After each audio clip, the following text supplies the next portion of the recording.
अस्सलाम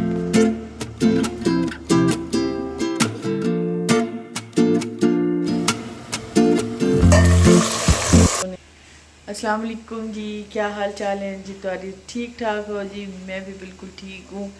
सुबह की चाय बन रही है और बॉक्स से अभी आई हूँ, तो मैंने सोचा कि चलो सबसे पहले चाय पी लें। और एक मैंने आज अंडा बॉयल किया है, ये देखिए, एक मैंने आज अंडा बॉयल किया है और एक स्लाइस लूँगी ब्रेड का।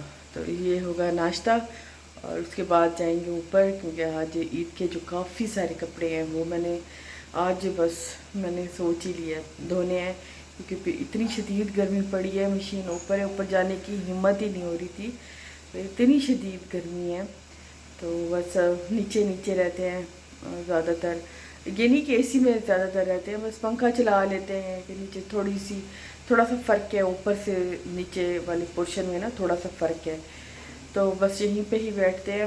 अभी मैं चाय पी के तो जाती हूँ ऊपर।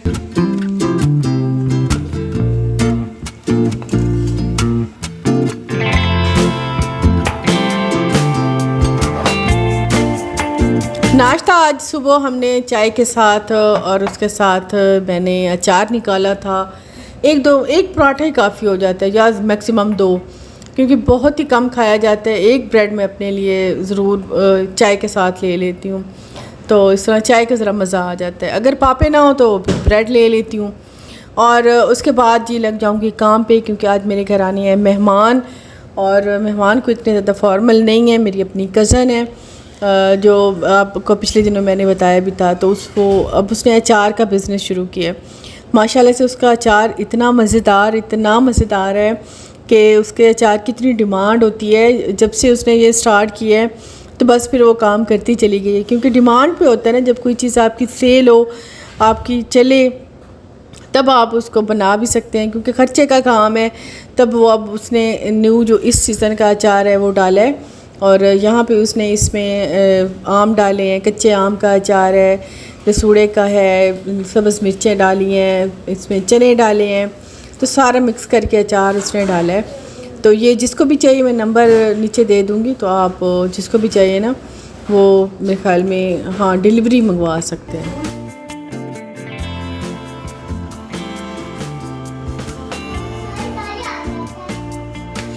अच्छा, अभी मैंने डाला है जी अचार और करेंगे नाश्ता, उसके बाद फ़ौरन से लग जाते हैं काम पे। आज मेरा सारा काम किचन में था, क्योंकि मेहमान आ रहे थे और मैंने सोचा कि चलो गर्मी तो बहुत ज़्यादा है, अगर गर्मी ना होती तो मैं कुछ लंबा चौड़ा इंतज़ाम करती, लेकिन फ़िलहाल मैंने सोचा कि चलो 3-4 डिशेस तो लाजमी बननी ही चाहिए। मेहमानों की आने की एक अलग खुशी होती है, जब तक 2-4 चीज़ें ना खाने पे बनी हो तो आने वाले को फिर अहमियत का एहसास होता है कि हमारे आने की खुशी में इतना एहतमाम हुआ है। खैर, मैंने निकाल लिया जी देसी घी, 1 चम्मच मैंने उसमें डाल दी है रंगीन वाली सेवइयाँ। इसको मैंने भून के इसमें डाल दिया है मैंने दूध। थोड़ा सा इसे गलने देंगे, फ़ौरन से नहीं पकाएंगे चीनी डाल के, क्योंकि अक्सर सेवइयाँ इस जल्दबाजी में कच्ची रह जाती हैं। तो पहले ये श्योर कर लें कि आपकी सेवई जो हमने डाली है वो बिल्कुल गल गई है। और उसके बाद मैं निकाल लूँगी जी कस्टर्ड, और मैं अलग कप में पहले कस्टर्ड घोल लेती हूँ। अच्छा, मैं जब भी कस्टर्ड बनाती हूँ ना, मुझे अपने बचपन की एक बात बड़ी याद आ जाती है, क्योंकि शुरू ही से मुझे कुकिंग का शौक़ था, लेकिन नॉलेज इतनी ज़्यादा नहीं थी। तो मैं ना अक्सर मतलब जब देखती थी ना कोई रेसिपी किसी लिखी हुई डाइजेस्ट पे या टीवी पे, तो उसमें वो दूध में घोलते थे, ये कस्टर्ड पाउडर ना दूध में घोल लेते थे। अच्छा, मैं क्या करती थी, अक्सर दूध क्योंकि वो थोड़ा होता था, सारे दूध में डाल के ना उसे पकाने बैठ जाती थी, तो वो गर्म हो जाता था। बाद में मुझे याद आता था कि अभी बचपना था, बाद में याद आता था यार मैंने कस्टर्ड पाउडर तो घोला ही नहीं है। और मैं इतनी परेशान हो जाती थी कि मैं अब दूध तो सारा मैंने डाल दी, मैं अब क्या करूं। अक्सर मैं गर्म दूध वो उसमें से निकाल, क्योंकि वो बॉयल ऑलरेडी हो रहा होता था, उसमें से निकाल के तो मैं उसमें घोलती थी। अक्सर मेरा कस्टर्ड ख़राब हो जाता था। बचपना था, इतनी नॉलेज बिल्कुल नहीं थी, तो मैं इतने ज़्यादा परेशान होती थी। तो अब सोचती थी कि मैं कितनी बेवकूफ़ थी, मैं पानी में घोल के डाल देती, मतलब इतना क्या था। लेकिन वो होता नहीं कि वक्त आपको सब कुछ समझा देता है, वक्त ही आपका बड़ा उस्ताद होता है। वक्त ही आप पे पड़ता है ना, तो वो वक्त आपको बहुत कुछ सिखा जाता है। जब अच्छा वक्त आता है तो फिर वो बुरा वक्त भी, आपकी जो गुजरी हुई यादें हैं वो भी आपको बहुत कुछ सिखा जाती हैं। खैर जी, अब हमारा कस्टर्ड तो हो गया तैयार और मैं इसे विक्स से अच्छे से मैं इसे मिक्स करती रहूँगी, क्योंकि इसी से अच्छे से स्मूथ सा हो जाता है। अक्सर कस्टर्ड बना लेते हैं, थोड़ी फिटकड़ियाँ बन जाता है, उसको बाद में ब्लेंडर में डाल के ब्लेंड करना पड़ता है थोड़ा सा सिल्की के लिए, तो स्मूथ हो। लेकिन इससे अगर हम थोड़ा इसी विस्क से ही हम करते रहेंगे ना, ये बड़ा अच्छा सा, ये देखें इसमें कोई गुठली नहीं है, बड़ा स्मूथ सा कस्टर्ड बन गया है और सेवई भी अच्छी घुल गई है। मैंने इसमें चीनी भी डाल दी है, इलायचियाँ भी डाल दी हैं। अब ये हमारा कस्टर्ड हो गया है फाइनल।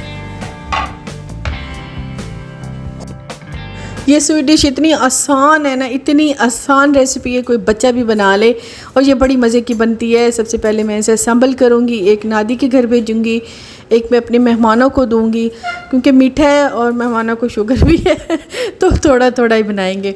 तो खैर जी, अभी मैंने इसमें डाल दिया है तुखमलंगा, तिल कतीला, मतलब बचपन में हम इसे कहते थे तिल कतीला।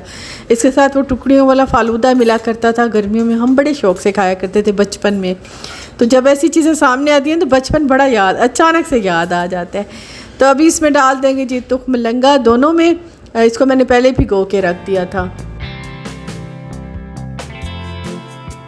और जल्दी से जो कस्टर्ड हमने बनाया था, देखें कितना थिक और अच्छा बना है। तो ये कस्टर्ड की एक लेयर इस पर भी दे दूँगी, उस पर भी दे दूँगी।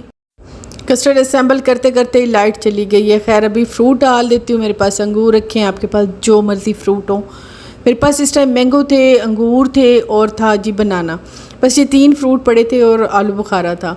आलू बुखारा थोड़ा सा खट्टा होता है तो वो मैं इसमें नहीं डालूँगी, लेकिन ये है कि थोड़ी सी डेकोरेशन रेड वाली मुझे इस पर बहुत अच्छी लगती है, तो वो कर देती हूँ। बस जी दोनों पे मैं यही चीज़ें सेम डाल के इनको अभी फ्रिज में रख देती हूँ। अच्छा, एक इस रेसिपी का सीक्रेट मैं आपके साथ शेयर कर रही हूँ, वो है भुना खोया। भुना खोए का कस्टर्ड, इस वाले कस्टर्ड में इतना मज़ा आता है ना, इतना जब इसका टेस्ट आता है ना, मुंह में बाइट आता है, इतनी मज़े की ये लगती है ना कस्टर्ड खीर। तो ज़रूर आप कभी ट्राई कीजिएगा भुने खोए के साथ कस्टर्ड। तो यहाँ पे मेरे मेहमान आ गए थे और वो भी मेरे लिए लाए थे फ्रूट, क्योंकि जितनी गर्मी है, लेकिन फ्रूट हमारे मतलब पाकिस्तान, क्या मुल्तान में, पाकिस्तान में सब में मतलब बहुत अच्छे आए हुए हैं। तो लीची आई हुई है, खुबानी आई हुई है, आलू बुखारे आए हुए हैं, बहुत ही अच्छे फ्रूट्स आए हुए हैं। तो मेरे मेहमान भी मेरे लिए फ़्रूट लाए थे और अचार लाए थे। बस अभी मैं उसके साथ बातें भी कर रही थी, फ्रूट निकाल रही थी, इनको वॉश करके वो भी रख दूँगी। और खाना जो मैंने बनाया है, इसके बाद मैंने खाना बनाया था। खाने में मैंने क्या क्या बनाया वो भी मैं आपके साथ शेयर कर देती हूँ। खाने में मैंने बनाया था जी मटन पुलाव बनाया था, ज़र्दा बनाया था, सिरी पाए का सालन बनाया था और वह मीठा बनाया था। बस हमारी मतलब ना करते भी मेरी 3-4 डिशेस हो गई थी, तो पक्के वाली दावत हो गई मेरी ये आदत है। मेरे घर जब भी मेहमान आते हैं, या मैं कुकिंग करने खड़ी होती हूँ या मैंने मतलब 1-2 चीज़ें बनानी होती, तो उसके साथ साथ रिलेटेड मैं 1-2 और लास्ट में मैं बना लेती हूँ, वो बन भी जाती है मेरे हाथ में। खैर से अल्लाह पाक ने बरकत रखी है, मेरे से थोड़ी चीज़ कभी नहीं बनी, ज़्यादा ही चीज़ बनी है। तो बस ये सारी चीज़ें अभी मैं खाना इनको दूंगी, क्योंकि दोपहर का टाइम है और गर्मियों के दोपहर में भूख काफ़ी लगती है। तो बस अभी खाना निकालते हैं और सबको खाना देती हूँ।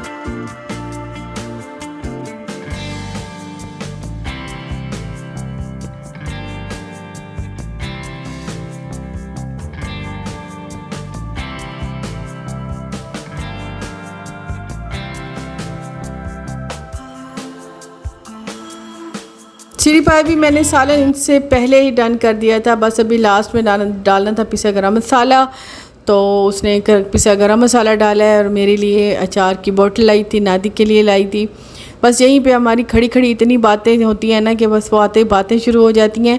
खाना भी हम साथ साथ में डालते जाते हैं और बातें भी करते रहते हैं। काफ़ी देर तो हम यहीं किचन में ही खड़े रहते हैं।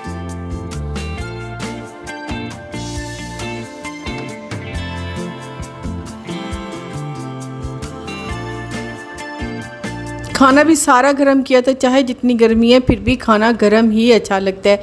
फिर दोबारा से मैंने सारा खाना गर्म किया था। फ्रूट जो लाई थी, आजकल चेरी बड़ी मज़े की चेरी आई हुई है, बड़ी मोटी मोटी आई हुई है, बॉक्सेस में भी आई हुई है, खुली भी आई हुई है।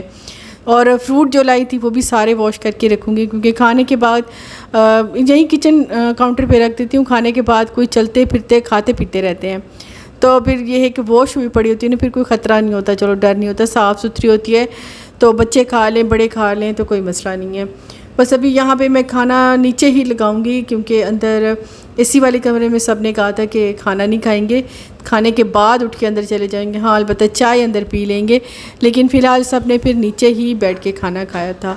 और देखें बस यहीं पे ही खाना बैठ के सब ने खाया था, मिलजुल के खाना खाया, तो वैसे मज़ा बड़ा आता है, क्योंकि फ़ैमिली के साथ हम कभी कभी खाते हैं, डेली घर में तो वैसे खाया जाता है, लेकिन देखिए अगर 2-3 डिशेस होती है ना साथ में तो फिर मज़ा आता है। चाहे मैंने आज एहतमाम नहीं किया, मुझे ये था कि मैंने आज अपने मेहमानों का एहतमाम नहीं किया, लेकिन फिर भी ठीक हो गया था।